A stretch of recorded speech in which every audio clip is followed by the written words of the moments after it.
Magandang tanghali pala guys. Shout out kay Manong Chris Tihada.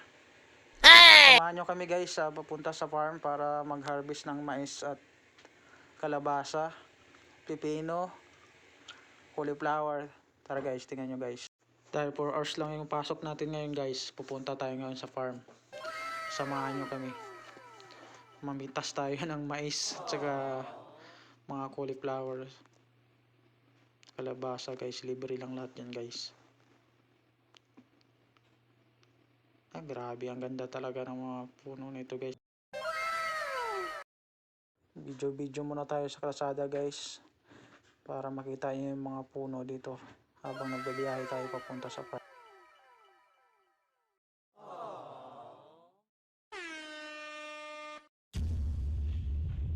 Bali 4 hours lang yung pasok ko ngayon.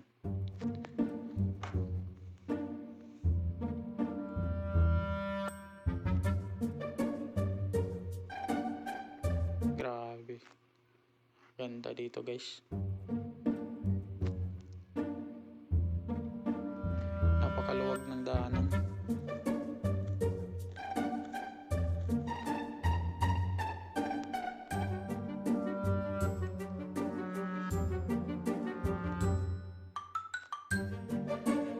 Tingnan natin guys.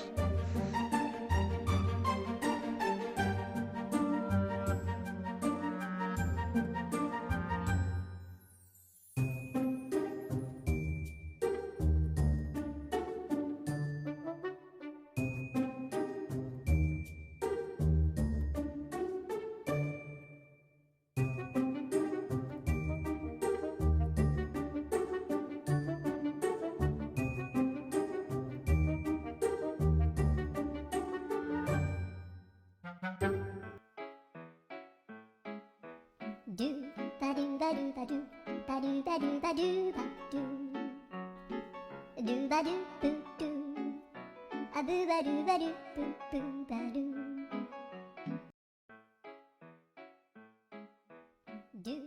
ba do ba do ba do ba do ba do ba do boo do a boo ba do boo boo ba do. So guys, malapit na tayo sa farm. Ayan. Konti na lang guys. Ayan, dito na tayo guys. Kita mo yan guys, mga beets yan. Hindi pa na-harvest. Yan, sa bus namin yan lahat. Ito naman yung mais guys. Ito yung titirahin natin ngayon. Atak mga guys. Mais at saka pipino. Tama mo naman yan, no? Ayan yung kasama ko guys. Tawa ng tawa kasi tirador ng mais yan guys eh. Yan palagi tumitira ng mais yan, no? Atak! La! Birahiya!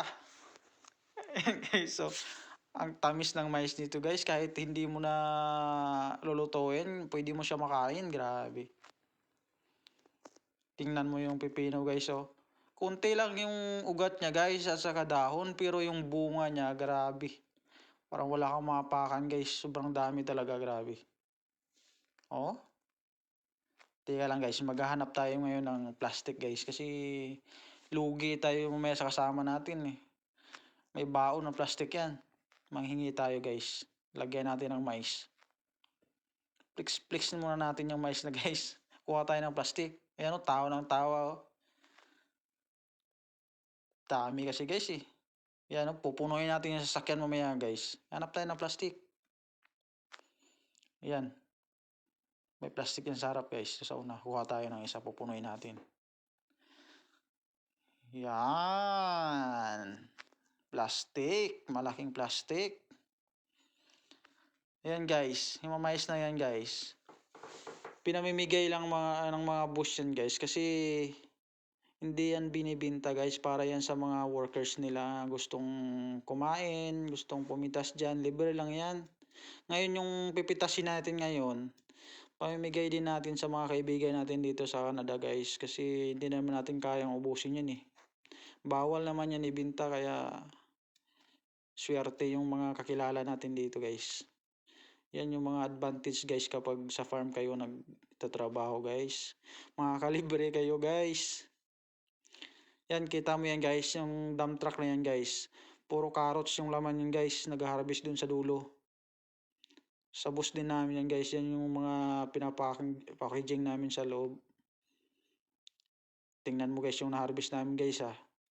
Oh, puno na yung sasakyan guys. Grabe talaga. Luging-lugi na naman guys yung may-ari ng farm sa amin.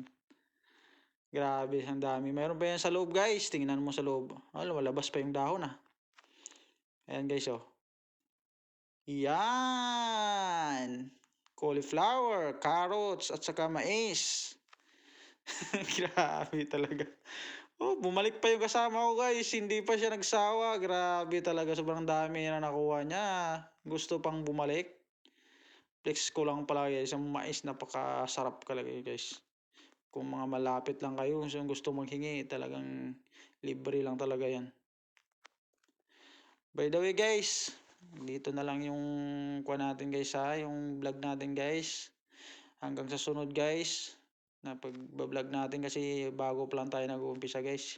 Pa-support naman guys sa channel natin guys para updated kayo sa susunod nating video at pa-share. Thank you. Bye.